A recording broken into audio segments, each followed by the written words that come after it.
President Tinubu consoles Anthony Joshua following Ogun accident.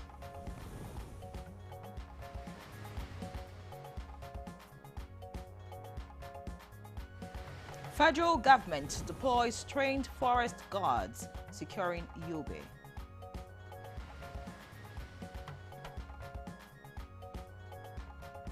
Tragic accident claims lives of 6 NTA Gombe staff.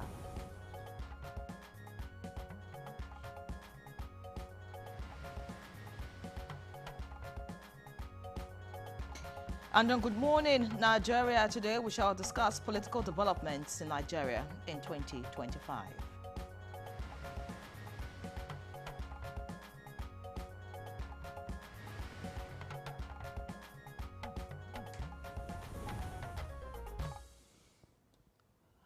A very good morning to you, and thank you so much for joining us on Good Morning Nigeria today. And today, NTA months, as we lost 7 of our colleagues in a tragic motor accident in Gombe State last night. May their souls rest in peace in Yuri. It was a tough night for me. I couldn't sleep at all after the news broke that 6 staff of the Nigerian staff of the Nigerian Television Authority lost their lives yesterday, and yes. 3 others are still in the hospital receiving treatment. We pray that the souls of the departed rest in perfect peace. Yes, let me call their names so that we can remember them. We have Manu. Okay, we have a report on that, and we sincerely hope that those are in hospital recover, recover. Fully as soon as possible. Our heart goes out to all NTA staff across the nation. It's a sad moment, and we pray that for staff in Gombe in particular, they would be able to bear this irreparable loss, and to the families of the bereaved, we send our thoughts, our prayers to you, and we mourn with you at this time. We ask Nigerians to join us too in prayers. Now let's get to the topic of the day. 2025 showed us that President Bola Ahmed Tinubu wasted no time. From the start, his administration hit the ground running. Tight coordination with the National Assembly, disciplined party management, and a presidency focused on steadying the center. Appointment, alliances, and legislative harmony all pointed in one direction: stability. And that consolidation fed directly into APC dominance. The factions rolled in, the party's numbers swelled, and it strengthened its grip across the federal legislature and key states. Meanwhile, the opposition struggled to get its house in order. The PDP wrestling with leadership crisis and high-profile exits. The Labour Party struggling to maintain cohesion, and smaller parties already exploring coalition talks ahead of 2027. Amid these flux, the African Democratic Congress emerged as a viable alternative, while President Bola Ahmed Tinubu appointed Professor Amipitan as the new INEC chairman, reshaping the electoral landscape. Yet, the most intense drama wasn't in Abuja. It was in Rivers State. A standoff between the governor and the House of Assembly triggered emergency rule, federal intervention, and fiery debates over state autonomy and presidential reach, of course. Add Senator Natasha Akpoti-Uduaga's 6-month suspension and her eventual return. And it's clear 2025 wasn't just holding year, it tested institutions, parties, and leadership, while quietly setting the stage for 2027. Political development in Nigeria in 2025 is our focus on the program this morning. Thank you for joining us. It's a black morning for us in the NTA, but of course it's a good Tuesday. I'm Ian Ray-John. Many thanks for joining us. And I'm Jumwe Yusuf. I welcome you to this episode of Good Morning Nigeria. We're live on the network service of the NTA. Newspaper review will get to you shortly, but first, let's take the news with Salwa Khalil Ibrahim. Salwa Khalil Ibrahim, it's a sad day for NTA today. Indeed, Jumai Anyari, and for the country in particular, the NT family. Good morning. Here is the news, and it is on that sober note that we begin, where President Bola Ahmed Tinubu has spoken by phone with Nigerian British former heavyweight boxing champion Anthony Joshua following the tragic accident in Ogun State, which Joshua was injured and two of his associates lost their lives. The president conveyed his heartfelt condolences to Joshua over the death of his associate, wished him a speedy recovery and offered prayer for his well-being. Joshua informed the president that he is currently receiving the best possible medical care at the hospital. President Tinubu also spoke with Joshua's mother, prayed for her during this difficult time, and expressed his sympathies. She expressed deep appreciation for the president's call and support. And now, on a sad note, a tragic accident has claimed the lives of journalists and media workers attached to the Nigerian Television Authority, NTA Gombe, throwing the state medical community into deep mourning. The accident occurred on 29 December 2025 along the Beleri Kumu Road as the victims were returning from the wedding ceremony of a colleague in Kaltungo. The incident was first announced by a staff member, Wada, who described it as a devastating loss to the NTA Gombe family. Those who lost their lives include Manu Haruna Kwame, Manager Administration, Zara Omar, Manager News, Isa Lawan, Editor Musa Tabra, a retired Manager News, Aminu Adamu, Senior Driver, Adams Daladi of Star Times, and Judith Kotos, an Information Officer with the Gombe State Universal Basic Education Board (SUBEB). Several others sustained severe injuries, including Emmanuel Akila, Manager News, Jonathan Barra, Manager Marketing, Stephen Dodo, Principal Marketing Officer, Nina Gadal of the Ministry of Information, and other staff who are currently receiving medical attention. Reacting to the tragedy, Gombe State Governor Mohammed Inuwa Yahya expressed deep shock and sorrow, describing the incident as a heart-rending loss not only to the families of the deceased but to the entire state. In a statement issued by Ismaila Uba Misili, Director General Press Affairs, Government House Gombe, the governor said the deceased were committed professionals whose contribution to journalism and public service will be greatly missed. He extended condolences to the family, the Nigerian Union of Journalists, NTA management and staff, and assured that the state government will provide full support to the injured victims. Similarly, the Director General of the Nigerian Television Authority, Salihu Abdul Hamid Dembos, conveyed the grief of the management and staff of the authority over the loss. In a condolence message, he described the deceased as dedicated professionals whose service and camaraderie will remain unforgettable within the NTA family. He prayed for the eternal rest of the departed and for strength and comfort for their families, colleagues, and loved ones during this difficult period. To other news now. The Chief of Army Staff, Lieutenant General Waidi Shoaibu, has directed troops of the 8th Division and Sector 2 Northwest Joint Task Force Operation Fonsanyama to sustain the ongoing operational tempo to decisively neutralizing terrorists and other non-state actors within their area of responsibility. The Army Chief issued the charge while addressing officers and men of the 248 Reconnaissance Battalion Ilela in Ilela local government area of Sokoto State during an operational tour. You appreciate them for their commitment and renewed vigor in the fight against criminality and banditry across here in the Northwest region. And as part of its broader national security strategy to reclaim forested areas from insurgents and other criminal elements.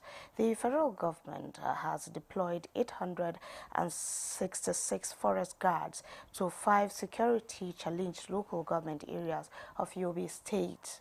The forest guards, drawn from across the state, recently completed an intensive 3-month training program focused on forest security operations, surveillance, and community protection, underscoring the federal government's commitment to strengthening internal security and safeguarding vulnerable regions. Now, the federal government, together with the International Fund for Agricultural Development and the Food and Agricultural Organization, has worked hard to make Nigeria's aquaculture one of the best in the world. This initiative has created many jobs opportunities for young people in the country, looking at the progress and impact of this effort in the southern parts of Nigeria. I was empowered with 1,500 fingerlings and 50 bags of feed from 2 mm to, I think, 6 mm. Most of those fingerlings and fryers, they cannot eat our local feed. They eat forest feed. Our local production have not get the result of the crumbles.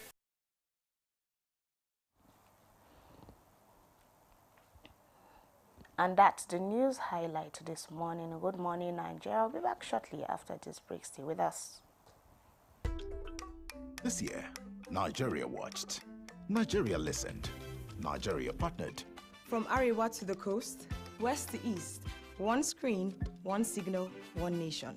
To our viewers, Mungode, thank you for welcoming us into your homes.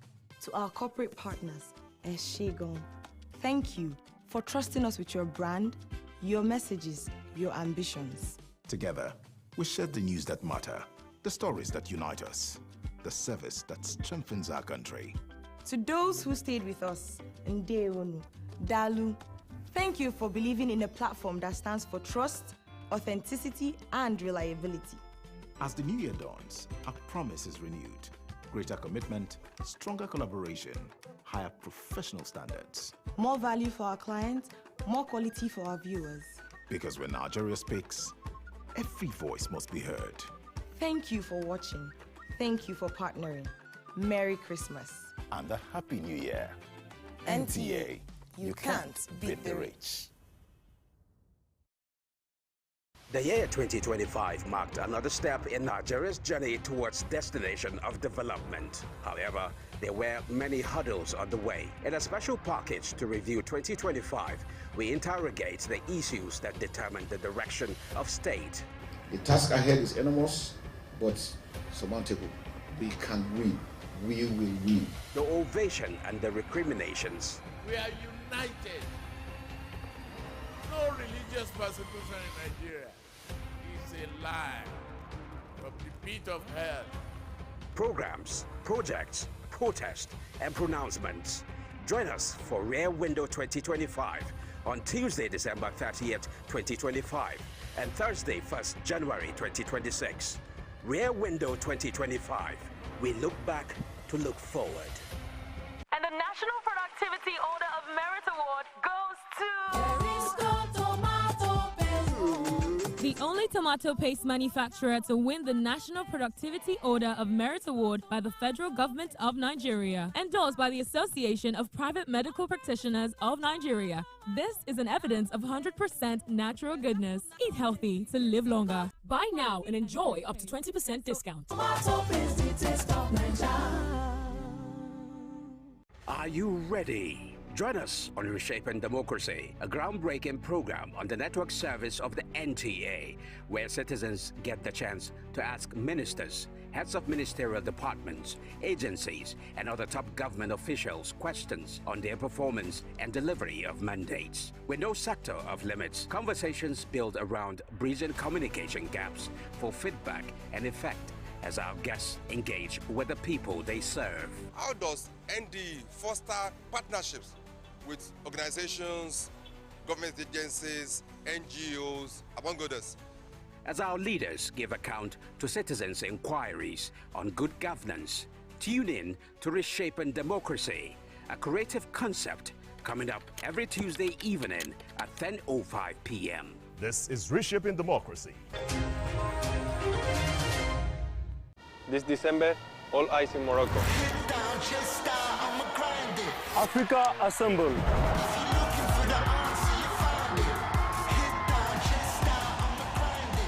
All dreams are heading one way. All passion, all fire. Because here, we play different.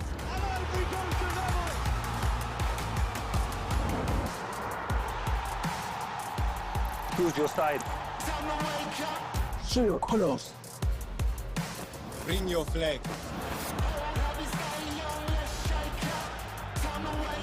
And we welcome you to Morocco. Get ready for the drama, the passion, the pride. From 21st December 2025 to 18th January 2026, history will be made again. You guys ready? Afro Sport, your freedom of sport.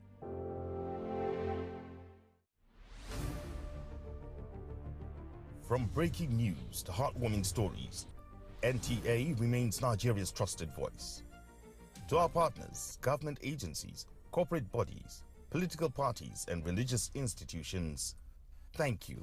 And to our millions of viewers, you are the reason we serve. Through every moment, big and small, we tell Nigeria's story with pride, balance, and integrity. As the new year begins, expect more, better programs, innovative storytelling, clearer signals, and fantastic broadcast deliveries that meet global standards. Together, we move forward with stories that matter.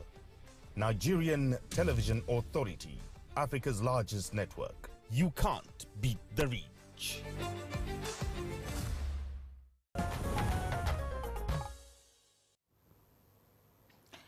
Now time to take a look at the papers.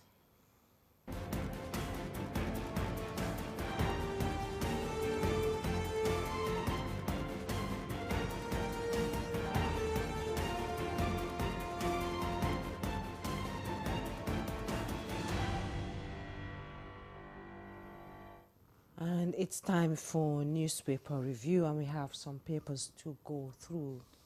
Let's begin with the Leadership newspaper. Above the masthead of the Leadership newspaper, Makinde lied.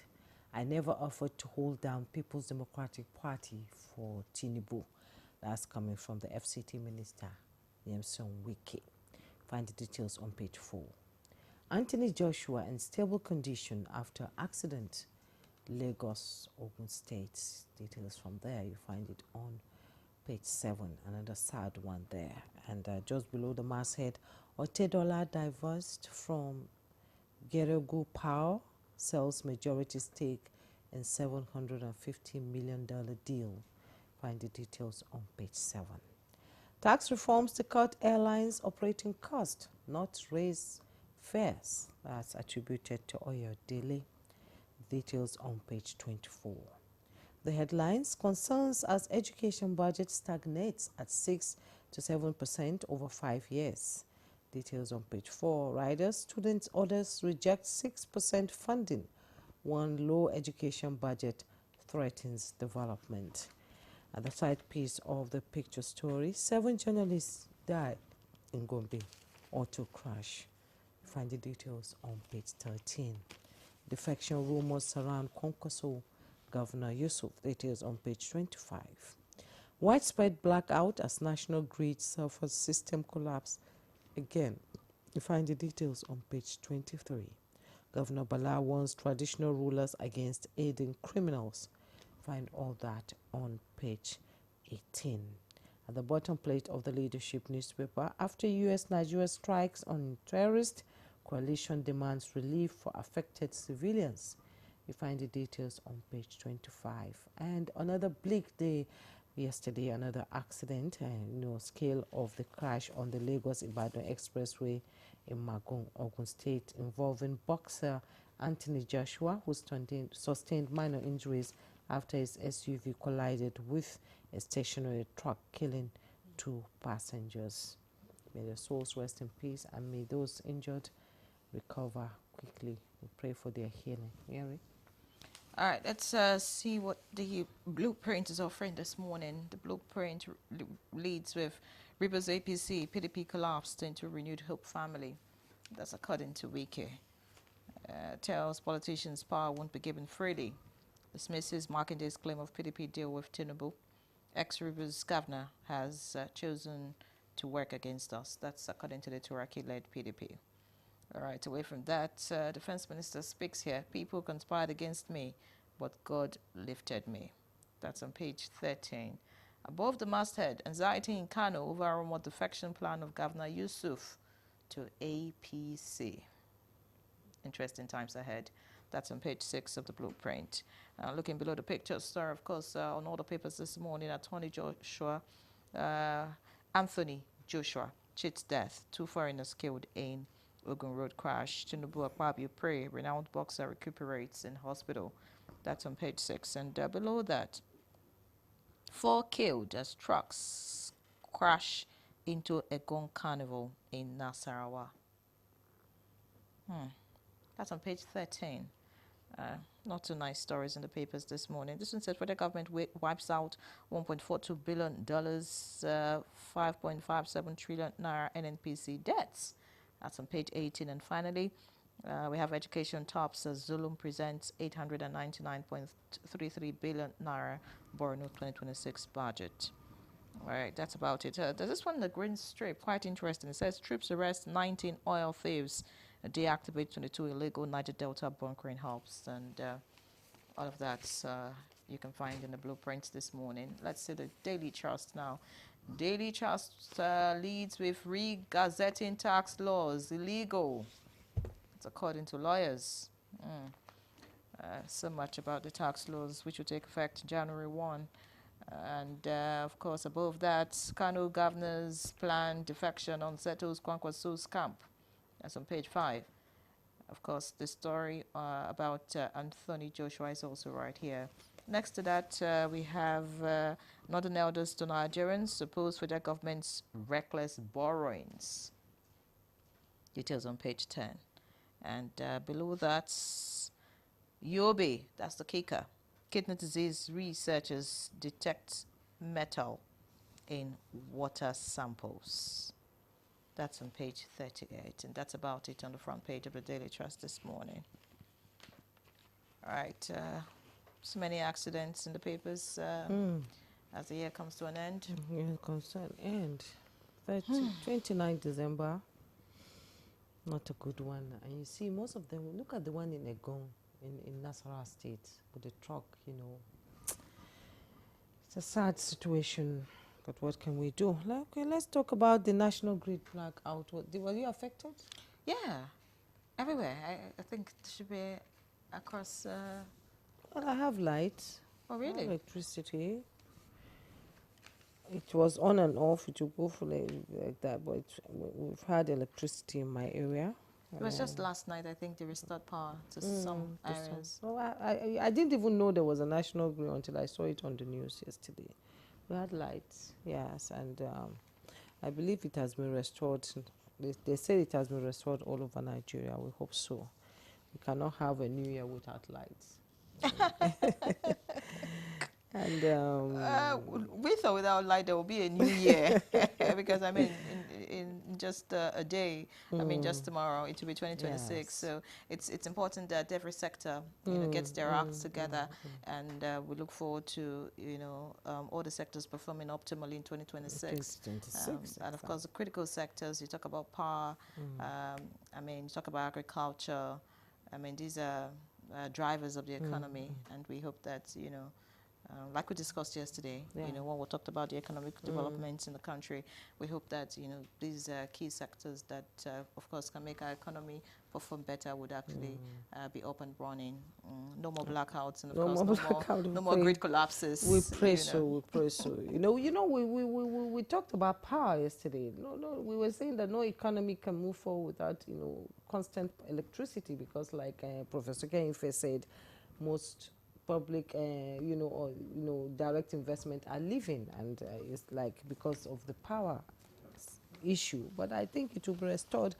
President Tinubu is a step-by-step president. He takes things step by step, and I believe that things will get better in 2025. And yesterday 2026. 2026. Oh, I'm keeping myself. But in tax reforms, we talked about. You want us to leave you in 2025? I mean, because I have moved to 2026 already. Tax reforms to cut airlines operating costs, not to raise fares. Remember the chairman of Peace Air yesterday was saying that they were losing more than they were gaining because of tax, and now with these tax reforms, it's going to cut, they're going to lose more. But Ayodele is saying tax reforms to cut airlines operating costs, not raise fares. Well, we want to know all about that, you go to page 24. And we also condole with Anthony Joshua over the incident where he lost 2 of his friends in a ghastly motor accident yesterday. You can see the picture stories there in the Leadership newspaper. We wish those that are sick quick healing, and for those that have died, may their souls rest in peace. Yeah, and something just caught my attention. Most of the states are presenting budgets. Since December, kicked in. We've had a lot of states present budgets for 2026, and of course, even the federal government has presented its budget. I just think that going forward, we should begin to look critically at these budgets. Right? For states. Yes, for states, to ensure that they are properly implemented and they deliver the dividends of democracy to the people, whom these leaders are meant to serve. I just think that Nigerians should focus more on this area. On the states. Yes. Most of our guests always say, they always go back to the subnationals and say, what are the subnationals doing to help the center itself? Because everything ends up at the center, and the subnationals get this huge amount of money. The local government have 500 million, some local government, and there's nothing on ground, nothing to show for it. In fact, I think all we the need budgets to hold them I have accountable heard, budgets I've heard state governors, present to their state assemblies are in billions, hundreds of billions. So I'm thinking that, if they do what they're supposed to do, really, then what the federal government should be doing is just the icing on the cake, right? Because if you want to put all the budgets of all the states together, that's huge amount of money. But the excuse they give is that most of it goes to salary, paying contractors, and at the end of the day, not much, Well, when you say paying contractors do work, right? We want to see the work that they do, what they're being paid for, right? So it's not about shoddy jobs. It's not about constructing roads that will just serve you for 6 months and go bad. It's about, if you say you spend so and so amount on something, let's see it standing and see it working. Because one step at a time, would actually make a difference in a long time. Exactly. That's why I like my Borno State governor. He surprises them on site. At times he's there by 5 a.m. while the contractor is sleeping at home. They have to call the contractor and say, the governor is here. Yes, to test, to see for himself, to test the materials. At times he lifts the blocks and drops it on the ground and it breaks. I say, no, you have to do it all over again. Accountability is key. True. We need to hold them accountable. We need to talk more about it so that the state governance can sit up. Exactly. And not leave everything to the center. True. And also important, it's also important to mention that they should focus on projects that would better the lives of people. Yes. And not projects that would,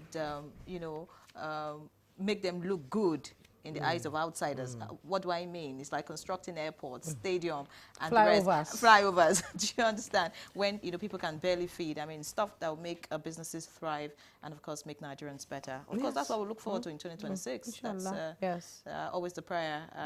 Crossover. Every Nigerian is optimistic that 2026 will be a better year. I hope the politicians too are also thinking in that direction. Even as we look at political developments in 2025 on the program today, and I'm sure our guests are already here. So and defection rumors around Concourse Governor Yusuf, part of what we'll be talking about. Well, that's Newspaper Review for now. We'll take a break. We'll be right back. The year 2025 marked another step in Nigeria's journey towards destination of development. However, there were many hurdles on the way. In a special package to review 2025, we interrogate the issues that determine the direction of state. The task ahead is enormous, but surmountable. We can win. We will win. The ovation and the recriminations. We are united. united. No religious persecution in Nigeria is a lie from the pit of hell. Programs, projects, protests, and pronouncements. Join us for Rear Window 2025 on Tuesday, December 30th, 2025, and Thursday, 1st January 2026. Rear Window 2025. We look back to look forward. It is that time of the year again when we pause to say thank you for your trust, for your loyalty, and for staying with us every step of the way. Through the highs and the lows, the moments that mattered, the stories that shaped our nation. From breaking news to in-depth analysis, from compelling documentaries to quality entertainment, from public service information to stories that unite us as a nation. You made us your choice. We sincerely appreciate you.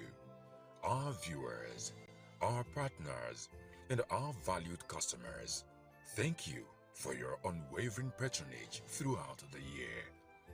And as we step into the new year, we are inspired to serve you better with greater dedication to professionalism, improved content, and stronger public service. NTA, trusted, authentic, reliable source of news, entertainment, and public service information. NTA, you can't beat the reach.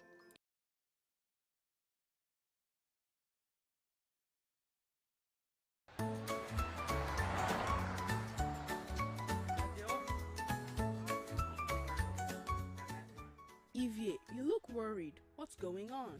My big cousin in the university might have to drop out of school. He can't afford his school fees.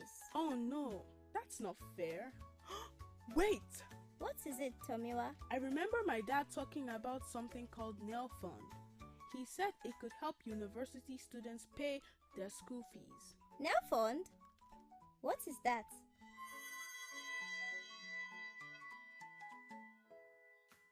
Hey, Captain Excellence! Do you also know about Nail Fund? Absolutely, Tomiwa. Now Fund is a federal government initiative that aims to provide financial assistance to students pursuing higher education. Now Fund not only gives money for school fees, but even school allowances, called stipends. It's the government's way of keeping their promise that no child will be left behind. Really? You mean this Tinubu government? Yes, now. You see, Now Fund is a government loan that helps you pay for school, and you only start paying it back later, little by little. Ha! It's a loan. Doesn't that mean my big cousin will be swimming in debt? Not exactly. First, this loan comes with no interest. You only start paying back when you get a job. Even then, it will be just a tiny bit at a time. My dad says it's just like what they do in other countries like America. Wow! This is a great idea! See? With a Now Fund, everyone can go to school even if you don't have money. Look at those smiles. Wow! That's amazing! I am going to tell my big cousin right now. Remember, Now Fund is here to help every young Nigerian get the education they deserve. No child should be left behind.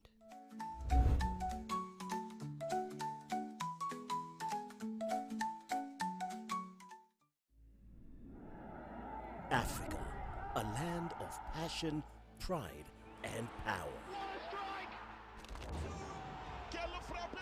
Across this vast continent, the game runs deep. In every back alley, beach, and pitch, a billion hearts beat to one rhythm, the Africa Cup of Nations. We remember the kings of Cairo, when Zambia shocked the world, when Nigeria soared, the dreamers of Yaoundé, when Senegal stood tall. Last time, the elephants rose. From the thunder of Casablanca to the lights of Marrakesh, the stage is set in Morocco. This is where the past meets the present, where new stories begin 24 nations. One trophy, but no script.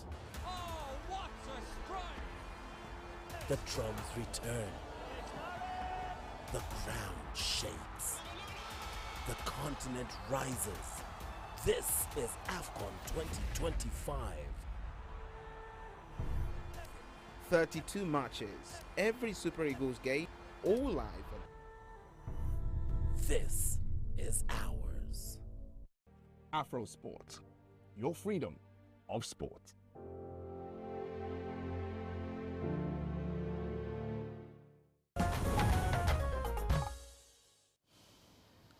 You're watching Good Morning Nigeria on the network service of the NTA. And before we start our conversation, let's begin with this report on political developments in Nigeria in 2025, put together by Ibrahim Belugunda.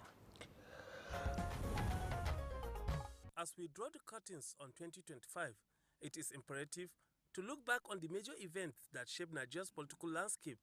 A major political development in 2025 was the 6-month suspension of the lawmaker representing Kogi Central Senatorial District, Senator Natasha Akpoti-Duagan, by the Senate, following the recommendation of the Senate Committee on Ethics, Privileges and Public Petitions. Another suspension during the year under review on March 18, 2025 was the emergency rule in Rivers State and the suspension of the state governor, his deputy and members of the State House of Assembly. President Tinubu appointed a former Chief of Naval Staff, Vice Admiral Ibuk Ite Ibas, as the administrator of the state. In July 2025, the Supreme Court affirmed greater financial and administrative independence for the 774 local government areas in the country. Following the expiration of the tenure of the former chairman of the Independent National Electoral Commission (INEC), Professor Mahmoud Yakubu, President Bola Tinubu appointed a law professor at the University of Jos and senior advocate of Nigeria, Joash Amupitan, as the new chairman of the commission. During the year under review, the PDP was further factionalized, while the leadership crisis in the Labour Party deepened, leading to defections hitting the PDP, Labour Party among others. The African Democratic Congress ADC emerged as a viable alternative amid opposition disarray ahead of 2027 general elections, leading to defections hitting the PDP, Labour Party among others. President Tinubu also appointed ambassadors to oversee Nigeria's mission abroad. President Bola Tinubu also presented Nigeria's 58.18 trillion 2026 budget to the National Assembly on December 19, 2025. Tagged Budget of Consolidation, Renewed Resilience and Shared Prosperity, which focuses on stabilizing the economy following major reforms and prioritizing national security. How did this event help in shaping the political landscape of Nigeria in 2025? What are the lessons that Nigerians can learn from this event? And what are the future expectations of Nigerians? These and more are some of the questions our guest on Good Morning Nigeria will find answers to as we discuss the political development that shaped Nigeria in 2025. All right, now time for the conversation, and joining us right here in the studio is Faith Nwadishi, Executive Director, Center for Transparency Advocacy. Many thanks for joining us, ma'am. Compliments of the season. Same to you. Thank you so much for having me. And let me just use this opportunity to say sorry for the loss of their colleagues. It affects all of us. And also thank you so much for the award that I got. Thank you so much. Thank you. And also joining us via Zoom from Ibadan is Professor Emmanuel Remiaide, Professor of Political Institutions, Governance and Public Policy, Department of Political Science, University of Ibadan. Thanks so much, sir, for joining us. A very good morning to you and compliments of the season. Yeah, compliments of the season to you. Thank you for inviting me, and good morning to Faith Dishi, my co-honorary at the event, and to my fellow Nigerians, I say good morning. I hope you're having a pleasant holiday season. Indeed. All right, now time to get into the conversation, looking at political developments in the year 2025. And Faith, I'd like to begin with you before we get to Ibadan. I just want to hear your overview of what the year was like. I mean, just tomorrow left, so I mean, a lot of things happened politically in Nigeria. Would you say that politically we're headed in the right direction, considering the defections here and there, the drama in the political scene, and what our politicians have delivered so far. Thank you very much. The year 2025 has been very dramatic. So if you want to say, ask if we are heading in the right direction, we are heading in the direction, but I don't know if it is the right direction. So I cannot categorically say it is the right direction, because whatever it is, there's movement. People are aligning and realigning, and that's what politics is all about. But the entire purpose of why they are aligning and realigning is another question. Are they aligning and realigning because they have the interest of the people at heart, or is it a personal interest? Because I want to continue in a certain way. So, and then, you know, when the 2023 election happened, we celebrated one of the gains of the 2023 elections because we had different political parties having candidates. But just 2 years, 3 years down the line, you have seen that even the fears that we had about the continuation of this trajectory of having different political parties fielding candidates and having seats, most of those people who were elected on different political party platforms have all migrated to a particular political party. So that's movement, but whether it's in the right direction, it depends on the members of the constituency of those people who are aligning and realigning to decide if that is what they wanted. Was that what you saw and that made you go out to vote for the people? And again, if you look at political participation, especially from the women's perspective, the World Economic Forum came out with a report for 2025. Nigeria was rated, I think, 143 out of 144. So we were second from the bottom. That's to show that politically, women, we didn't do very well. Not that Is it that we didn't participate? No, that's what I was just going to address. Not that we were not willing to participate, but we didn't have the platform, the environment to participate. So for political participation in Nigeria, for instance, you must have a political party that you would be a flag bearer, either at Senate, either at local government level, whatever level, the political party must give you. Since we don't have independent candidacy, so the political party must give you that platform to be able to do that. And we didn't get that. See, we have also advocated forever for the reserve seats, and every time they will say, oh, we are going to vote on it, there's always a postponement. We're going to vote on it, there's always a postponement. And we need to have those kind of things. But again, if you look at, again, like for instance, you look at the extractive sector, the oil and gas sector, just recently a female was appointed as the head of the NUPRC. That's the first time we're going to have a female occupy such a very sensitive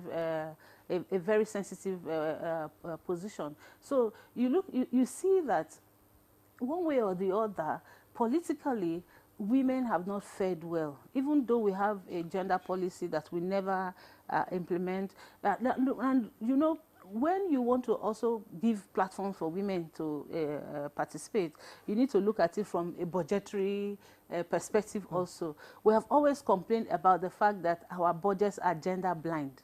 So you don't have a budget line that talks about gender inclusivity or looks at women's participation specifically. Though you have some components, like maybe in the health sector, you have Ministry of Women Affairs. People can say Ministry of Women Affairs, that's budget for gender. No, it shouldn't be like that. You should find a way of being able to track, you know, gender from your budget. You should be able to say this 2025 budget, you have 25% or even 10% or even 5% gender aspect of it. It is not there. So already you are not financing the women to take part in politics. We don't have specific education programs for women. Political parties are not doing that to support women who want to be in politics. Political party constitution only has one line about gender. They are not intentional about including gender. They come to say, oh, okay, women can have tickets free of charge. But when you put together the total amount of money that women eventually have to pay,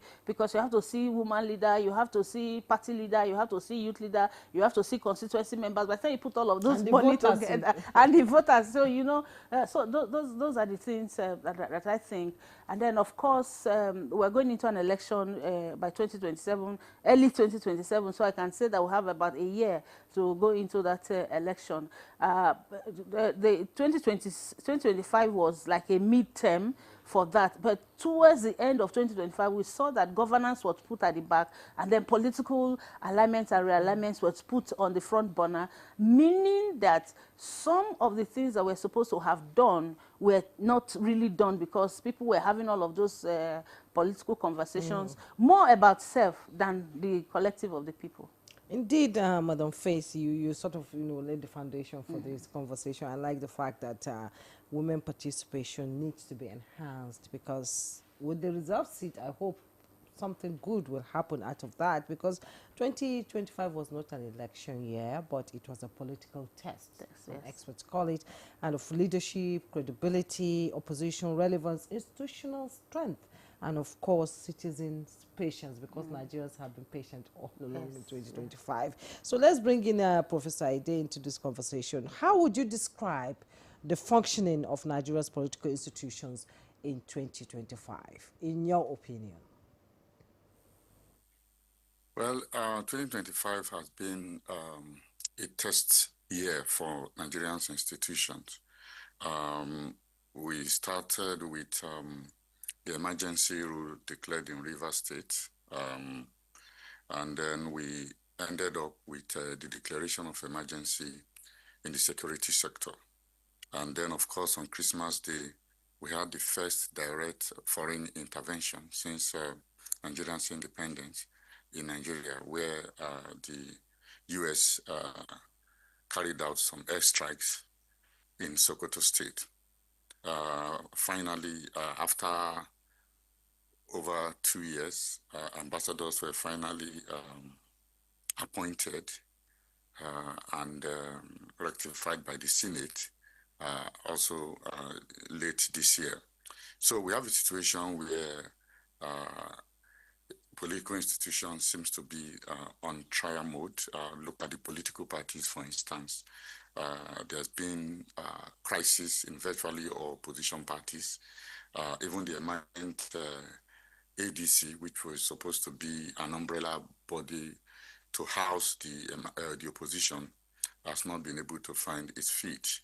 The tax reform measure that the government has put in place was also mired in controversy between what was gazetted and what was approved by the parliament. So we do have a situation where these institutions went through moments where there are efforts to improve on them, to get them working. But those efforts have been made in controversy. Look at the effort by the Supreme Court also to grant autonomy to local government. That was done a year ago, but as we speak now, throughout 2025, there's been no significant effort to ensure that that autonomy stays in most local governments across the states. We still have a situation where the president, as late as December, was still talking about the governors not implementing that decision by the Supreme Court and threatening that he was going to take steps to force their hands to do so. So we have a very challenging experience. Again, there was rumors about coup plots within the country. And that's the first major threat to democracy itself, even though the government denied that there was anything like that. But it actually broke out in the media that a coup plot was foiled by the government. So 2025 was actually a period of institutional test, and we hope that in the coming year before the election, we'll see how these major interventions to strengthen security, to return stability to Rivers State, to ensure that we have a good tax system, and that our foreign missions are in top shape, we begin to manifest. And then we'll see whether efforts to strengthen political parties to make the election competitive will be realized as we move into 2026. Many thanks, Professor Ayede. I'd like to stay with you. Many thanks for reminding us about all that, happened. Well, if not all, at least major, developments in the political scene in the year 2025. Now, with all of what you have said, that happened, would you say that the promise of renewed hope, which this administration is all about, has translated to better governance, or it's rhetoric, like the opposition would say? Yeah, I think that the promise itself is under stress. If you look at the fundamentals of the economy in relation to ordinary Nigerians, the first you talk about unemployment. The government has not put unemployment rate as a major achievement in terms of the percentage of employment or job growth. If you also look at poverty, we cannot say that poverty has reduced significantly.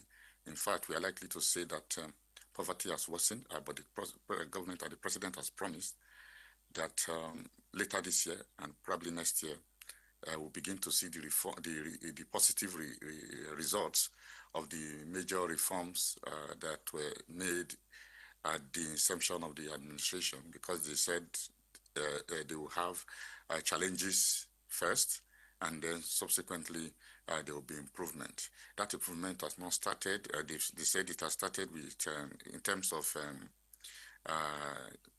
currency stability, economic stabilization, but in terms of these indicators that I've mentioned, we're yet to see that. Then the third indicator, which is inequality. Inequality has worsened, and we hope that in 2026, if the government's promise that the renewed hope will begin to manifest in the last part of this year and probably next year, that we'll begin to look at next year as the fruition of the renewed hope policies. But as far as Nigeria is concerned today in 2025, if you use those three indicators, poverty, inequality, and unemployment, we cannot say that that has been achieved. The government has not focused on those indicators itself. It has rather focused on stabilization results, and it has beat its chest that the economy has stabilized and hope that there will be growth. But we will also say that in addition to growth, there should be development. In other words, it should manifest in the quality of life of Nigerians. And we hope that even the purchasing power of Nigerians will improve, because currently they are right in saying that there's been some stabilization. If you look at the currency exchange rate, it has remained at about 1,450 naira to the dollar. Before then, it went up to about 1,900.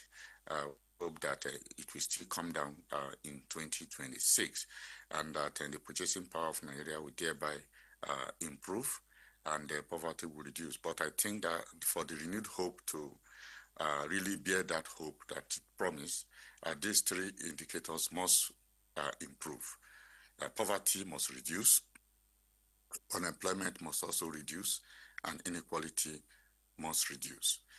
Once we have this improvement, then of course we can say that the renewed hope has begun to manifest, and it's now being realized, but not yet, not in 2025. Okay, thank you so much, Prof. We'll return to you, but we have a breaking news that just came in. An explosion has occurred at Bagudu General Hospital in Kebbi State. The police have assured the public that the area is safe and confirmed that no casualties were recorded. We hope there will be no casualties. There's the breaking news that came in right now in the program. Well, we'll get more details in the course of our other bulletins. Let's turn to the studio where Madam Faith is seated. He talked about reforms, economic reforms and all that, and we'll begin to wonder, is Nigeria facing an economic or political trust crisis, or both? Well, I'll say both from the citizens' point of view. But perhaps some experts would argue otherwise, because when we look at the economy, we're not doing better. In terms of the fact that what you could have used to buy things, this is the festive season. Last year, you are spending more to buy the same things this year. Prices have gone up. Even though if you look at, for instance, the cost of petroleum, that is more or less like the leveler with the intervention. But some may argue that prices of foodstuff has come down. So that's where I'm going. You have petroleum because of the intervention of the Dangote refinery. What we're buying petroleum now is less than what we bought then. But again, if you look at, if you're talking about the prices of food stuff that went down, you want to put that side by side with the cost of transportation, because most times what you hear, it's people who are closer to the manufacturers, perhaps where you have farms, where you have poultries and all of those agricultural activities happening. That's where things have gone down. For instance, in Abuja, if you are going to buy things, people are looking at going to satellite towns markets to buy things cheaper. Orange Market. Orange Market. For instance, I just discovered the Duse Market, that things are cheaper there in Duse Market than if you go to Gwarimpa Market to buy things. The same thing you will buy in Gwarimpa Market for, say, 2,000 naira. You actually go to Duse Market and find it for like 900 naira. So it depends on where you are situated at any particular time. But some things are equal across all markets, like a bag of rice compared to last year. It has come down, yes. Bag of rice has come. What about the purchasing power? That's the thing. So what I'm trying to say is that you don't have the money in your hands to buy those things. You are not able to buy as much as you want to buy. So most times, for instance, people who want to travel, I couldn't travel because of the cost of airfares. As at the time I wanted to buy my ticket to travel to Asaba, it was going for over 300,000 naira one way. And I have a family member 4. Imagine paying over a million naira for tickets to travel. And you know that when you travel, you're going to spend much more money. So it's cheaper for you to stay back wherever you are and then send whatever you want to send to people there. So if you look at the economy, a lot of people are complaining about that. Because one, the money is not in their hands, they don't have the purchasing power to do that. And then, of course, the issue of insecurity and the state of the roads is another thing. So how does it affect the political landscape? How do you think it will affect the political landscape going into 2020? So for me, what that does is where you now talk about the politicians weaponizing poverty, looking at where the loopholes are and where the challenges are, and trying to use that to entice citizens.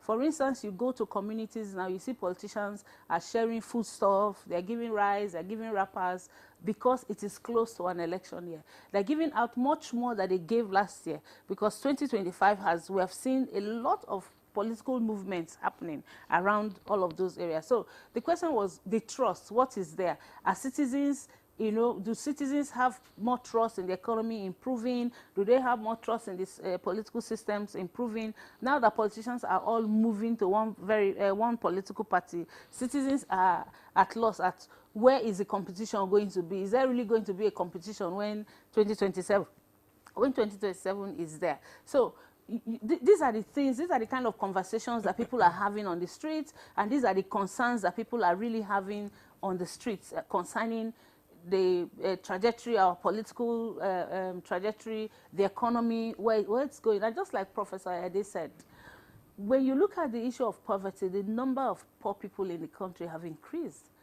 In 2024, we're talking about multi-dimensional poverty, poor people in the country. Now we have a population of about 60% of Nigerians under the poverty line. And that's something that we should be looking at. The question of inequality, people who are able to maintain that lifestyle and people who are not even able to move on to the next level. So these are the things that you talk about when it comes on the street for people when they're looking at issues around economy, they're looking at around politics. What is it that they're going to do? The political class definitely will continue to rule over the people and weaponizing these gaps that we have within the system, such that at the end of the day, it is about he or she that pays the highest that gets the people's attention. Many thanks, Madam Faith Wandishi, for your comments. Indeed, you have spoken well about some issues, really, and I'm sure a lot of Nigerians agree with you. So we'd like our viewers to be part of this conversation. They can send in their comments and, of course, questions. The number is on the screen. I would like to read from you, and, of course, our guests would like to respond to some of the questions that you have. Professor Ayode, I'd like to get back to you now. Madam Mwandishi has spoken about, how the economy affects, political developments, of course, going forward, especially as we look at 2027. But I'd like you to speak about, appointments, in the year 2025. Would you say that it has strengthened unity, or you think it has deepened the perception of marginalization, which of course has been a thing, in the past? And I also want you to, talk about how the decisions, some of the major decisions taken, by the government, if they are basically for national interest, or rather for political calculations ahead of the future. Yeah, thank you very much. Yes, appointments, one of the major criticism against this government is, which is also levied against the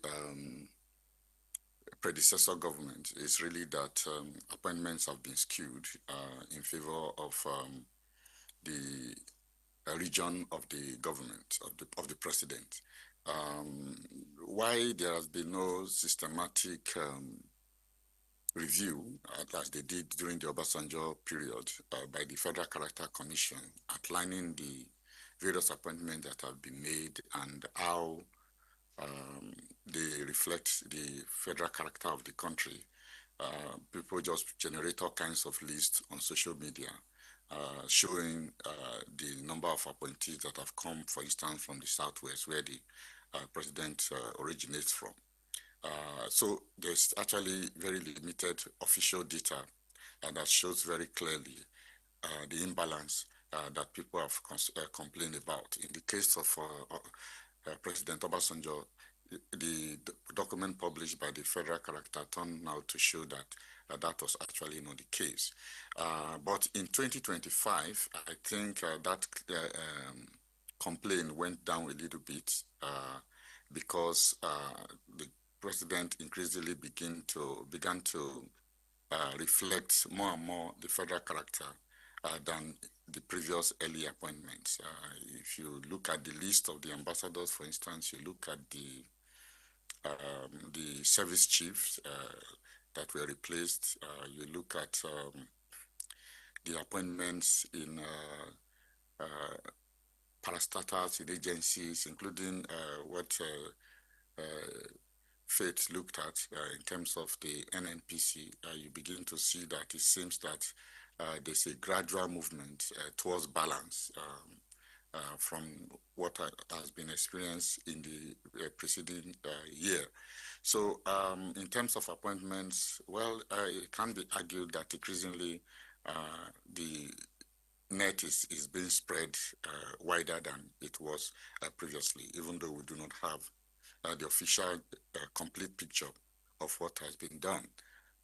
In terms of the public interest, well, I think one of the greatest challenge of the political elite has been the idea of using politics and political position as a means of private accumulation. This is often linked with how government resources are used, especially the procurement processes. Virtually all procurement processes have been controversial in terms of following the rules, in terms of doing visibility studies. Even the legacy projects have all been mad in one controversy or the other. Of course, the projects themselves can be seen as projects designed to solidify the unity of the country in terms of infrastructure that makes it easier for Nigerians to move across the country. But in terms of how the procurement processes were done, there's been a lot of controversy, especially if you look at the Lagos-Calabar Highway, which is a major legacy project. There's so many issues around that, and this can be seen in virtually other projects across the country. If you really want to see the degree of controversy, you need to go to the National Assembly to look at the constituency project, the accusation of padding, the arguments about even when you want to pass a bill, you need to spend money to bribe your colleagues. These are issues that make or distract from the public interest or the common good purposes of some of these projects. I think that the government can do better in terms of putting more transparency into the process, ensuring that the due process and the Fiscal Responsibility Bill, the Freedom of Information Act, all of those institutions are activated, and that some of the claims about malfeasance around those processes are cleaned up, so that we can beat our chest and say, okay, we have a more transparent, more seamless and honest process. If you look at the publication by Budgeted, for instance, and then of course the CTA and other organizations that shed light on how these processes work, you see a lot of evidences that they have provided in terms of the reliability or the openness and honesty that has been invested in those processes, including the budget itself. So to that extent, we say there are public interest projects, but most of these projects have converted into a means of private accumulation or personal enrichment by those who have been saddled to take up those responsibilities. So Nigeria, the political leadership, whether in parliament or in the executive, can do a lot, to deal with that. Then within the judiciary, you find that there are also controversies about the judgments that have been made. Of course, there are a few. For instance, the local government autonomy decision, and then recently again the UBE decision that has just been made by, I think, a federal high court that says the educational sector at the local government level need not pass through the superbs, and that local government can carry out their own functions with the allocation that has been given by the through the federal government, that should go directly to them. You see, some of these are public interest efforts, but there are also those decisions that have been questioned, especially those decisions that have direct political implication, beginning from the decision of the 2023 presidential election. So we do have some of these public interest focus. Of course, all budgets are often publicized in the public interest, but it's only when you look closely at the provisions and how the budget actually work that you begin to see the other side that we are talking about. So I think the president and the entire political structure in Nigeria can do more with transparency by observing the provisions of the Fiscal Responsibility Bill, the due process, and then, of course, the Freedom of Information Act. Let them put more sunshine into it. Let them observe the rules more closely, and then let's see how Nigerians will begin to have value for money in terms of government projects.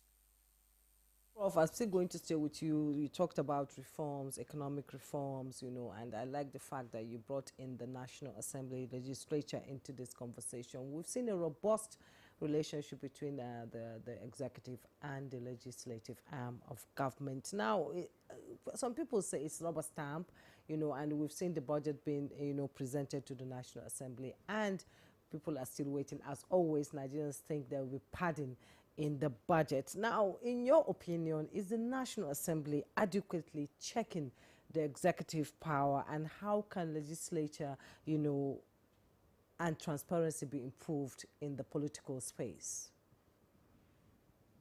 I think that the National Assembly has failed in its responsibilities.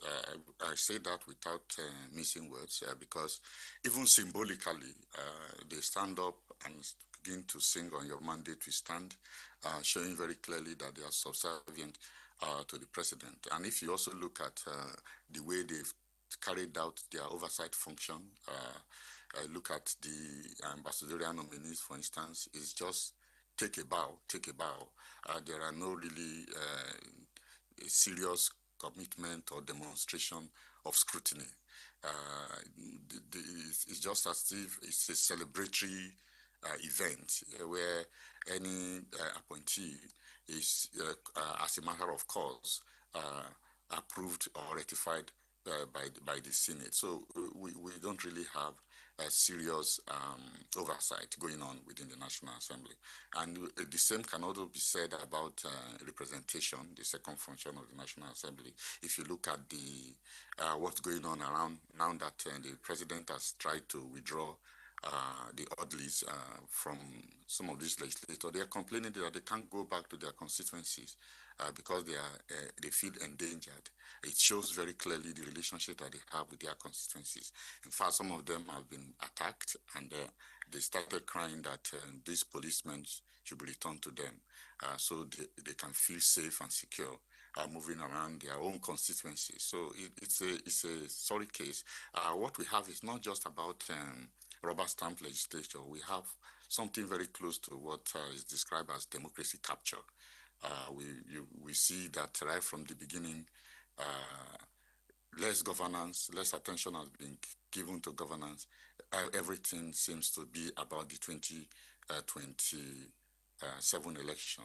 As far back as I think is it in May, when the governors, or 22 members or so of the APC went to see the president, they clearly endorsed him for the position of president in 2027, when we are still over 2.5 years away from the election. So I think that the 2027 election seems to be everything, and one of the things that the president has done is to leave no stone unturned to ensure that he has a free pass, to the second term. I think that the president can do more by easing this preoccupation with politics and spares more time on governance. As we can see in the deterioration of the security situation, there's a lot that needs to be done with governance.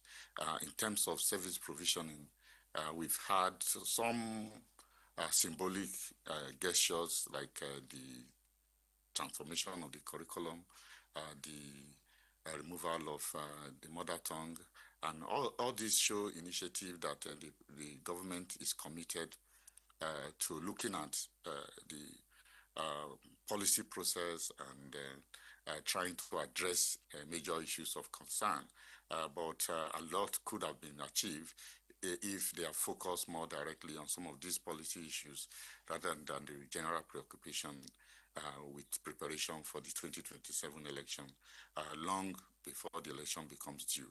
So yeah, that's my take on what we have is more of a democratic capture because more time has been spent around the 2027 election rather than governance. And I think that if the politicians pay more attention to governance, service delivery, those indicators that I've mentioned before would have improved more positively than they are right now. And part of the problem is really because there's no oversight, there's no scrutiny, and there's no accountability in terms of the promises that they have made at the point of election in 2023. I think they should pay more attention and use that as a yardstick for canvassing for votes rather than the common tendency that we have these days of relying on vote buying. Much, Professor Ayade. Thank you. Indeed, can democracy thrive when checks and balances are not in place. Faith Nwandishi, I'd like to get to you now. I'm sure you listened to the comments of Professor Ayade. You know, standing on the mandate seems to be the in thing at the moment. But speak about your opposition in 2025, because some say there's no opposition at the moment. Some say that the opposition has failed to live up to expectation.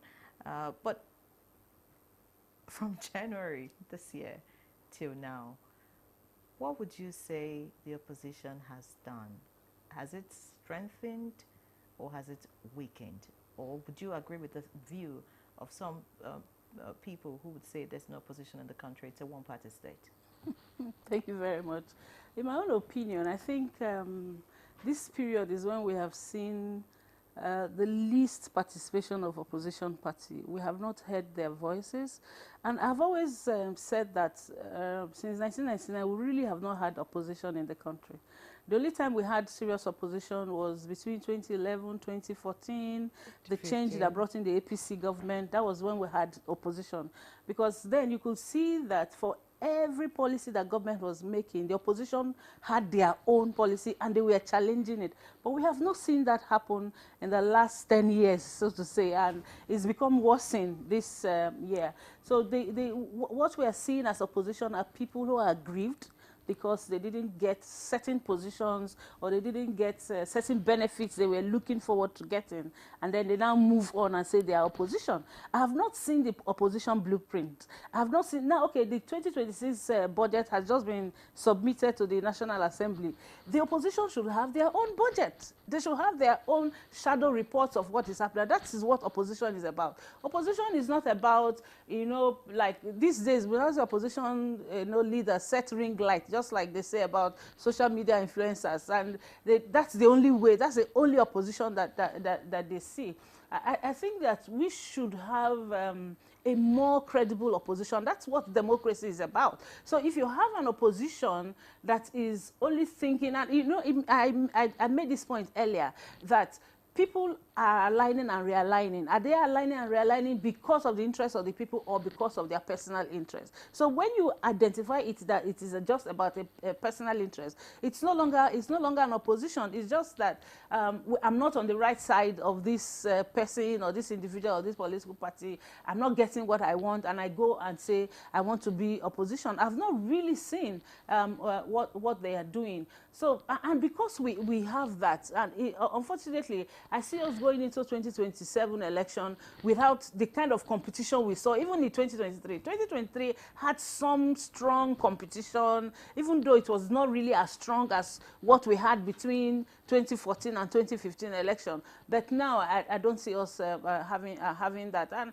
I've been having conversation with people, young people, you know, different people at different fora that I have been at, and people don't just feel that we are tending towards a one-party state. Their political parties registered fine, but are they meeting their mandates? Are they carrying out what they are supposed to do? Because if you have political parties that have registered, they have their constitution, and people have voted them based on certain things you have said you are going to do, following your political party mandate, it wouldn't be so easy for people to just cross-carpet. And then you are cross-carpeted and everybody is going with you. You know, it really it shows that we have opposition on paper, but in practice, we don't really have opposition in the country. If we have opposition on paper, what would 2026 look like? Professor Ede talked about the fact that politicians are focused on politics instead of governance, right? Yes. So, I mean, 2026 is the year before the election year. Exactly. Does it look like we're going to have governance since everybody seems to be moving towards one direction? In fact, the only thing we have had so far is governors and the presidency, you know, sending in budgets. We are not sure if those budgets will be implemented. How far did we implement 2025 budget? The 2025 budget implementation was not very good. So you see moving a lot of activities that were supposed to be done in 2025 into the 2026 budget. into the 2026 budget and to get all of that impression. But for 2026, I see us focusing more on election and electioneering campaigns and then coming out boldly. You remember that, I think, middle of 2025, we cried out that the electorate had a prescription for when election campaigns should start. And we're already seeing billboards, we're already seeing people decamping, we're already seeing people saying, oh, there's no vacancy here and there, flouting that law of the land. 2026 is just going to be a different ball game. We're going to see them come out in all their colors and all their strategies, and nobody is going to hold them accountable. I just hope that citizens will hold them accountable. And just to add a little to what Professor Ayade had talked about, the issue of governance and institutions and laws that we had. For instance, the Freedom of Information Act that we had in the country, the Supreme Court in April, made a pronouncement that the Freedom of Information Act should now be implemented across all levels of governance, including at local government level, state government level, and federal level. Before now, it was only the federal government that was implementing the Freedom of Information. So it had states who were, about 3 states out of 37 states that had passed the law. And now we have the Supreme Court saying the law must be implemented everywhere. For instance, the local government allocation autonomy bill, law also that was passed, and the judgment by the Supreme Court. What is happening? Can we get citizens now to even begin to use these laws to hold governments accountable? Because that's another place where we had some issues in the entire governance. Governance is not only about, because there's a demand and supply aspect of governance. Governance is about those people you have put in office, carrying out their mandates, and those that put them in office, holding them accountable. We have not done so well in holding them accountable. When you say we, what citizens. has civil society done? See, yes, including civil society. When you talk about Nigerians, we are over 200 million people, and we have less than 10% in governance. And we are not able to hold them accountable to say, this is what has happened. We are saying that the Supreme Court passed a judgment that there should be local government autonomy. And we have the president of the country still giving, asking the governors, to ensure that they implement that. And citizens have not come out en masse to say, we have instruments in the country we can actually use to hold governments accountable. For instance, the Freedom of Information Law. How many of us have used it? How many of us have taken it to court to test it? Even though we know that the judiciary also have their own issues in this year that we are looking at. But most importantly, those laws that we have in the country that are supposed to work for us, citizens ought to put the feet of those that have elected in the fire. Because, for instance, why would citizens sit aside? You have people that you have elected on a political party platform because you believed in the programs of those political party platforms. They came to canvass for your vote, and you voted them for that on that political party platform. And suddenly they wake up one morning and they move from that platform to another platform without coming first to you. To say, oh, I'm leaving this platform. This was a platform, you gave me your mandate, you gave me your vote to represent you on this platform. What stops us from asking those questions? What stops us from even activating the recall and all of that? Because politics overrides all of that. And that's when I say that it is politics because of the gaps that we see, issues of poverty, unemployment, and all of those indicators that Prof mentioned, that they take advantage of and make the people vulnerable such that the people are not able to hold them accountable. Maybe another question should be, did the people get them in that position in the first place? Yes, and I would also like you to speak to, addressing public suspicion that politicians, are changing rules to suit, political interests there. And we're still talking about electoral reforms. We have a new chairman of INEC there appointed by President Bola Ahmed Tinubu. We've had he has had his litmus test in the election in Anambra State. And if the Electoral Act is amended now to shift elections to November, how ready do you think the people's interest will be protected by INEC? I am not of the opinion that we have actually tested the new INEC chairman, because the preparation for the Anambra elections was already completed before he was appointed. Okay. So I wouldn't want to say that the Anambra election was a litmus test for him. Perhaps looking at the forthcoming local government election in the FCT, we can look at how he's going to perform in administering that particular election. Now, I'm also not in support of changing electoral laws every time there's going to be an election. And if you see, the practice has been change electoral law every time there's going to be election. But you have never seen a situation whereby the president, let's say you have done your first tenure and there's a new electoral law and the president signs it. Buhari did not sign until he was about to leave. So I'm not very optimistic that President Tinubu may sign this new electoral law that is coming, perhaps when he is about to leave after his second tenure. That's if he gets elected into office, he will want to do that.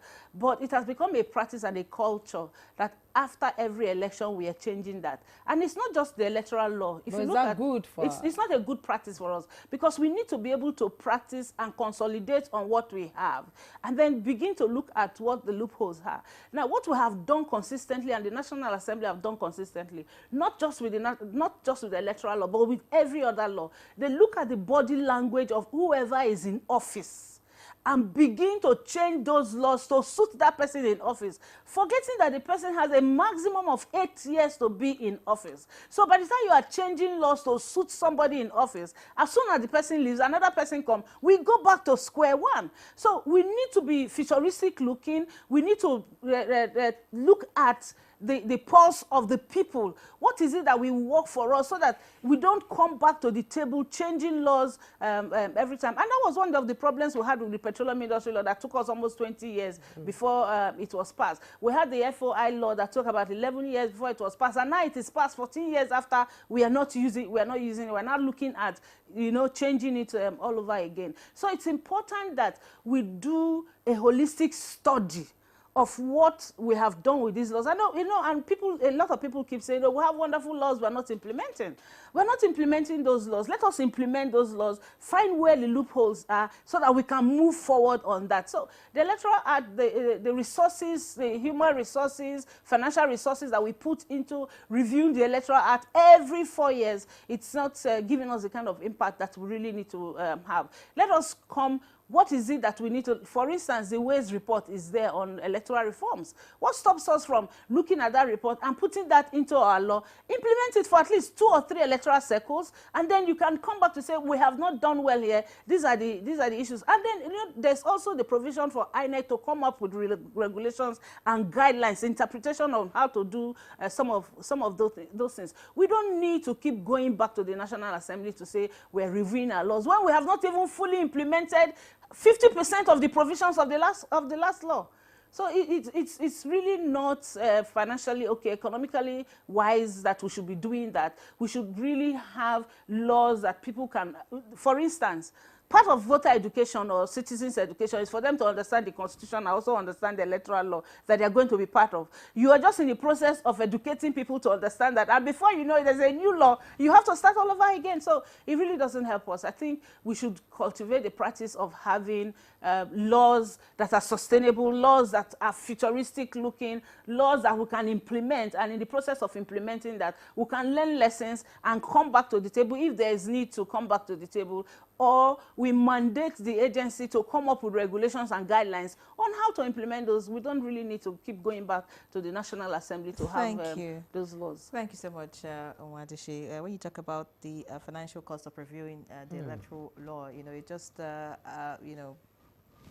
made me want to ask, what about the cost of governance in general in 2025? What will be your view? But my director says it's time to take a break. When we come back, of course, the conversation continues. Stay with us. 2025 marked another step in Nigeria's journey towards destination of development. However, there were many hurdles on the way. In a special package to review 2025, we interrogate the issues that determine the direction of state. The task ahead is enormous, but surmountable. We can win. We will win. The ovation and the recriminations. We are united. No religious persecution in Nigeria. It's a lie from the pit of hell. Programs, projects, protests, and pronouncements. Join us for Rear Window 2025 on Tuesday, December 30th, 2025, and Thursday, 1st January 2026. Rear Window 2025. We look back to look forward. The Renewed Hope Initiative RHI presents the RHI Green Nigeria Challenge. Go green today for a greener tomorrow. This national competition is in 3 categories. The household category is a tree planting competition amongst 11 frontline states in northern Nigeria. Each participating household in Adamawa, Borno, Bauchi, Gombe, Jigawa, Kano, Katsina, Kebbi, Sokoto, Yobe, and Zamfara states will plant a minimum of 1 tree to qualify, with a video evidence of before and after the tree planting exercise. 20 million naira will be awarded to the best household. Submission deadline is 20th December 2026. Community category will see local governments, local communities, schools, and NGOs reclaim and transform degraded or abandoned areas such as dump sites, landfills, parks, and their likes into green, vibrant gardens, parks, and eco-friendly spaces. 50 million naira would be awarded to the overall best community group. Deadline for submission is 15th July 2026. State category will have all states of the Federation and the Federal Capital Territory, excluding Enugu State, have a chance to address the growing threats to environmental sustainability and cleanliness. States will be judged based on the number of trees planted on major roads and inner streets and how clean they are. 100 million naira will be awarded to the best performing state. Already, Enugu State has 100 million naira for being RHI's model green state due to its greenery and cleanliness. Video evidence must be submitted by participating states on or before 20th December 2026. All entries must be directed to RHI Office, State House, Abuja, or email rhi.greenchallenge@statehouse.gov.ng. RHI Green Nigeria Challenge. Go green today for a greener tomorrow.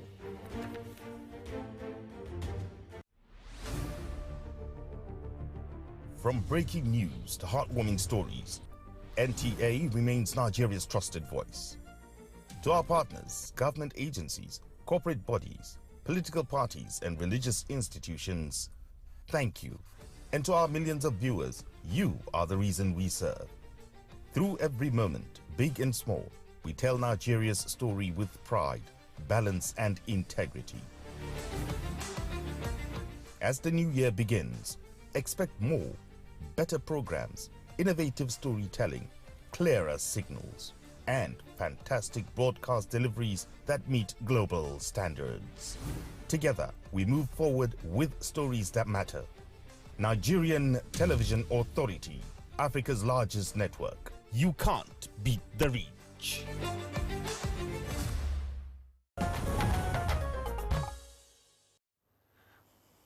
All right, many thanks for staying with us. It's still Good Morning Nigeria, live on the network service of the NTA. Our guests are still very much with us, and at the moment we have joining us now for the conversation one of our regulars, of course, Dr. Abdurrahman Abu Hamisu, a political scientist, researcher, and public affairs analyst. I'm sure we'll get to him shortly. And of course, we also have Professor Ayede joining us for the conversation. Much later, would join our guests who are joining us via Zoom. Faith Nwadishi would remain with you for now until we stabilize the connection with our Zoom guest. I mean, it's all right. I understand that Abdurrahman Abu Hamisu is with us. Many thanks for joining us, sir. Thank you for having me. Compliment of the season. Compliments of the season to you, Dr. Hamisu. We're talking about the political developments in 2025. Maybe we should just begin by hearing your take about how we fared politically in 2025. Would you say, earlier I asked Madam Wandishi if we're headed in the right direction. She says we're in motion, but not sure if it's in the right direction. So I'd like to hear your thoughts about our political movement. Well, I must say that one of the problems we'll be facing in this country has been clash of interests. What do I mean by clash of interests? Any polity that is constituted to service individual private interests over and above the collective interests of the people then such a political system is bound to be faced with serious challenges. As little as challenges that you feel can be fixed within 24 hours may drag on for ages. And that is what we are witnessing in Nigeria. So if you ask me what is happening in education, there is little to nothing I can tell you. If you ask me what is happening in healthcare delivery system in Nigeria or healthcare delivery in general, I won't be able to tell you much. Is it agriculture? Is it security? When you look at it, there was a time that, okay, in Nigeria, you could pinpoint one or two things that is being done. And then you could say, okay, we're headed in the right direction. And unfortunately, let me start from the end, then I can go back to the beginning. You see, the fundamental reasons for the existence of the state is to protect life and property. And once a state cannot protect life and property, then it means that that state is a failing state or the state has failed. It is unthinkable that in my lifetime, a Nigeria that is known to restore peace, democracy, development, stability all across the world is now waiting on America to come and fight ISIS or ISWAP or whatever. When you marry that failure with not so much is being done in agriculture. Somebody somewhere was asking a question online yesterday and said, what is one problem that this government has solved? And somebody said there is a reduction in the price of food. And somebody was quick to remind the person at the expense of the farmers in Nigeria, because what the government is doing is to import food. And the logic is something that is not sound and is going to plunge Nigeria into a serious debt. The second fundamental thing that a nation must do is for the nation to be able to feed itself. So when you talk about security, apart from physical security, in fact, the first security is survival. And that brings us to agriculture. And when you are importing, what you're doing is you are only importing poverty into your country. At the point that we had Corona, we thank God that under President Muhammadu Buhari back then, we were implementing the Anchor Borers program where farmers were producing paddy rice, assuming that we're importing rice at a point that the entire world was shut down. What will happen in Nigeria is going to be mass starvation. So you talk about healthcare delivery. Health is a very serious issue.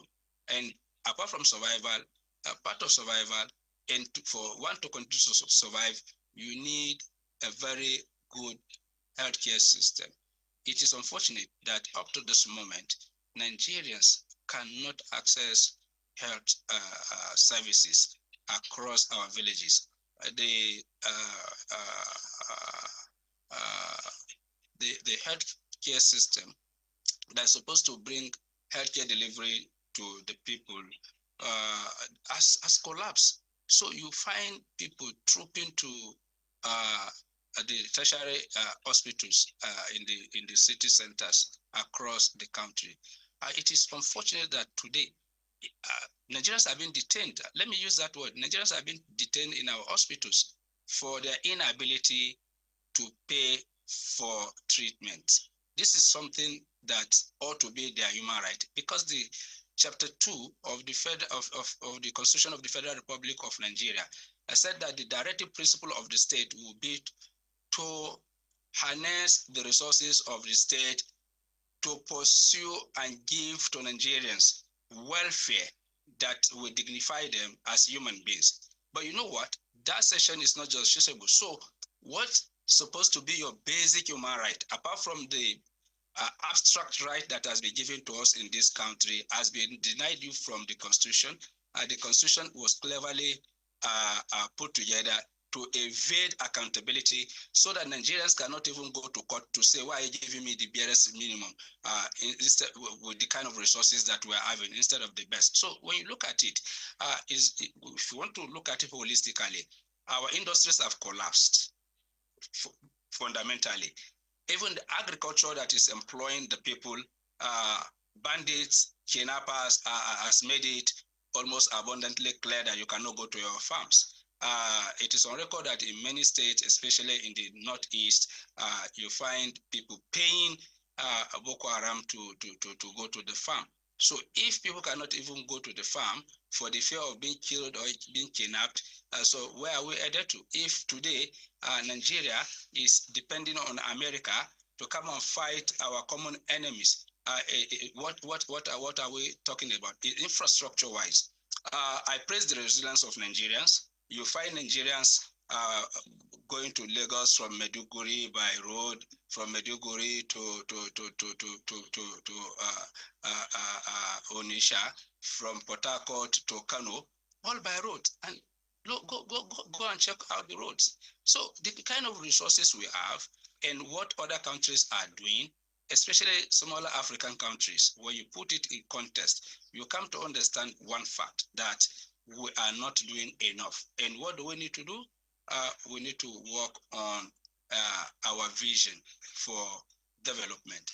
Other African countries used to look towards us, but today it is unfortunate that we'll become a laughingstock. Countries like Burkina Faso, Mali are doing things that with our resources in Nigeria, and this is the point I do make when people talk about lack of resources. I say no, it's not lack of resources. Even the little you are given, what did you do with it? A bandit that we cannot arrest in Nigeria ran into Niger, and within 24 hours he was arrested in Niger. What is the size of Nigerian army? What is the size of their gendarme? What is the size of their budget?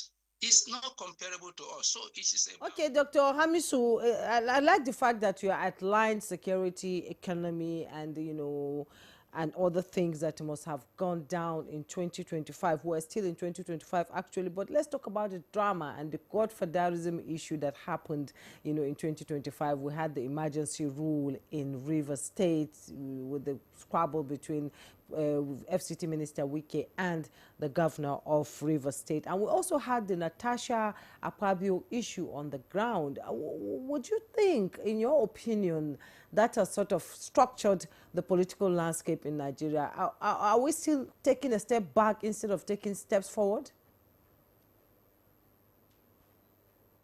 Unfortunately, we always purport to practice democracy in this country, but we are far from practicing democracy. Democracy is about the freedom to act in the best way that you feel you should act, because it is deemed that every human being is a rational human being that can take decision.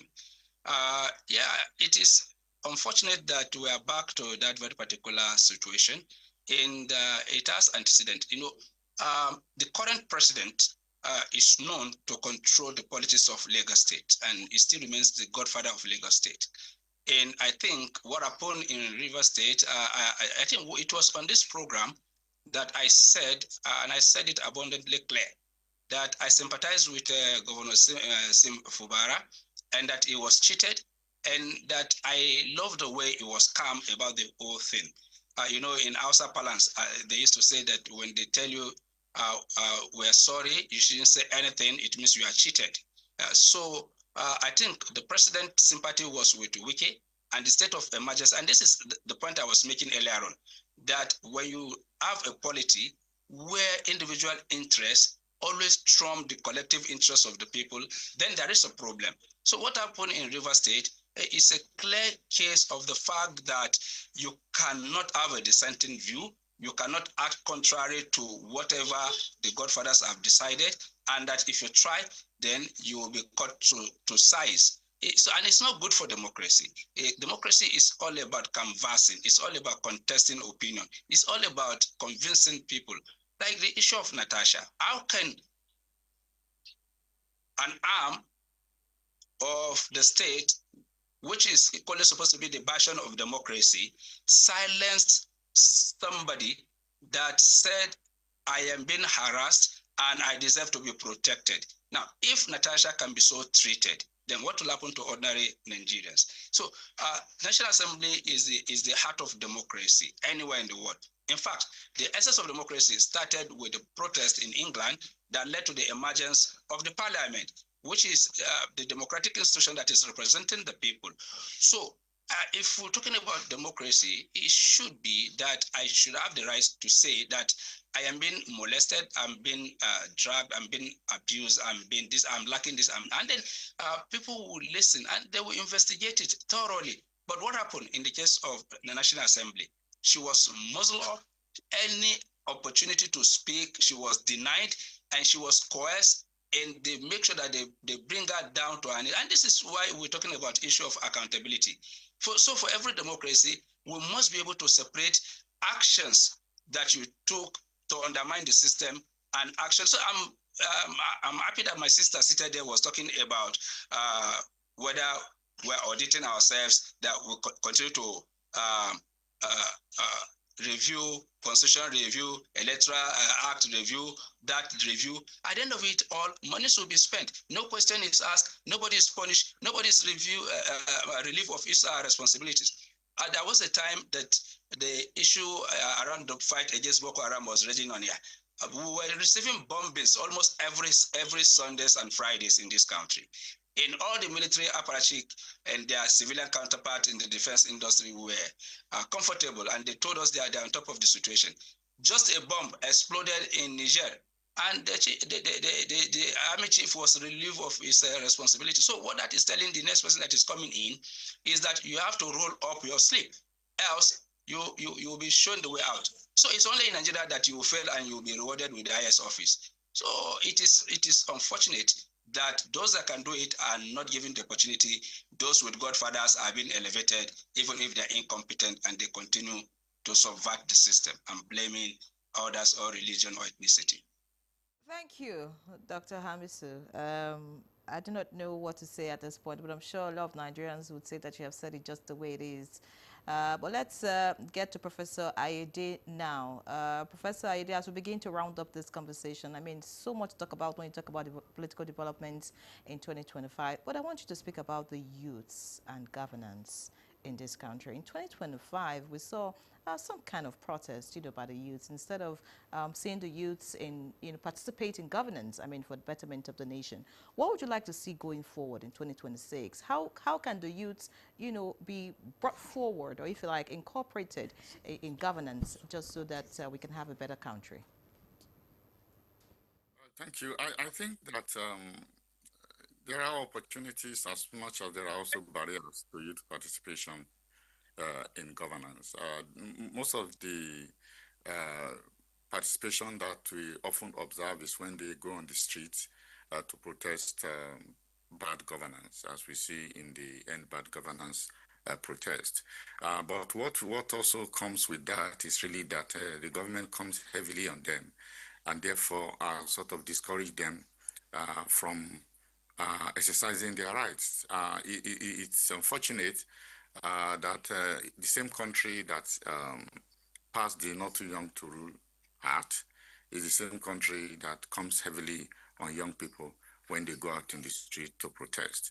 And young people are very dynamic, and protest is actually one of the easy way through which they participate. Then secondly, you find that if you look at the continuous voters registration process, they have always been the age group that record the highest number of registration since the time of the former INEC chairman. So I think that the youth are alive, and they demonstrated their liveliness in the 2023 presidential election, and they are also very active in the social media, and they've tried to translate that into public protest. But what we need more to do is to encourage them to vie for office, and also to build their confidence about their agency and their capacity to make things better. But what we have now is that because of the monetization of politics, it's difficult for them to even fulfill the opportunities that are in the Not Too Young to Run Act. So we need people who are committed to youth, including wealthy politicians, to provide support for young people who desire to run for office. We also have a number of NGOs carrying out programs, to empower the youth, to educate them. I think such organizations should continue to do so. And we also within the university, as teachers in the university, we also build the consciousness of youth. They have a lot of youth organizations within the university, and they need to transit, from such university-based organization into finding their ways into the political parties where they can be nominated as candidates. And I think that it's also important for young people to support one another to make a difference in terms of their presence within the policy process. So empowering the youth, supporting them, building their capacity is something that is required for them to be able to take a hold of the opportunities, because these barriers are actually really, really very huge. It is not only just about reducing the age of eligibility for public office. We need to also ask the political parties to provide special concessions for them in terms of waiving, for instance, the money that's required to express interest at various levels. And it is not just looking at the youth in general. I think we also need to look at the youths in terms of their gender differentiation to know that it's not just youth, but also male and female youth. And we need to also provide special opportunities for the female youths to participate in government. We have had young men who have been speakers in states houses of assembly. We have not had young women, in that regard. So we need a lot of things to be done to support young people to participate in election. They have demonstrated sufficient enthusiasm, and the government must also know that participation in public demonstration is also a legitimate right, and that when they clamp down on youth in that way, their hope is not strengthened, it's not renewed, they are discouraged, and they lose hope in their capacity to change things. I like the fact that you talked about the youth, and I would like Madam Faith to sort of key into that. The youth, we have a huge population, and women too. In your initial opening, you mentioned that women are not fully participating politically in this country. So what structural barriers, still limit women's political participation, and what reforms are needed, in your opinion, to ensure that gender balanced governance exists? Thank you very much. Let me just quickly add that one of the good things I've seen happen within this administration is actually the appointment of youths. There are a lot of youths, young persons I see that have been appointed into strategic positions. For instance, the Minister of Youth is a youth that we have seen. We have seen old people occupy that position in the past, and so many young persons. But when it comes to women, some of the barriers, the fundamental barrier has always been economical barrier. Women don't have the muscle to use the kind of finances that we see going around for elections. People want to run election in 2027. They've already started spending money from like 2021. And they have already started positioning themselves. Women don't have that kind of financial capacity to be able to do that.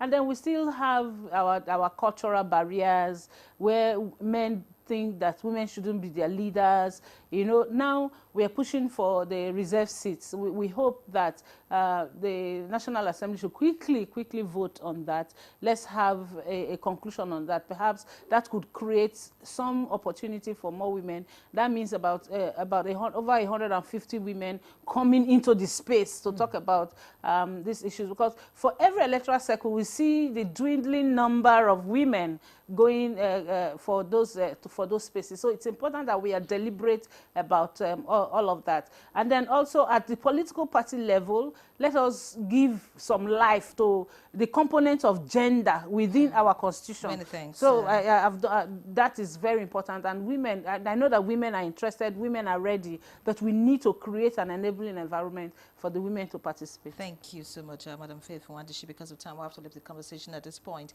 And I would like to quickly read the comment that we have from one of our viewers to round off. It says, many thanks, NTA, for today's topic of discussion. Simply put, the journey so far has been rough, tough, but impactful and promising. Everything is looking up and hope alive again. The government must and should sustain the tempo and consolidate on the gains of the good policies and programs so far recorded.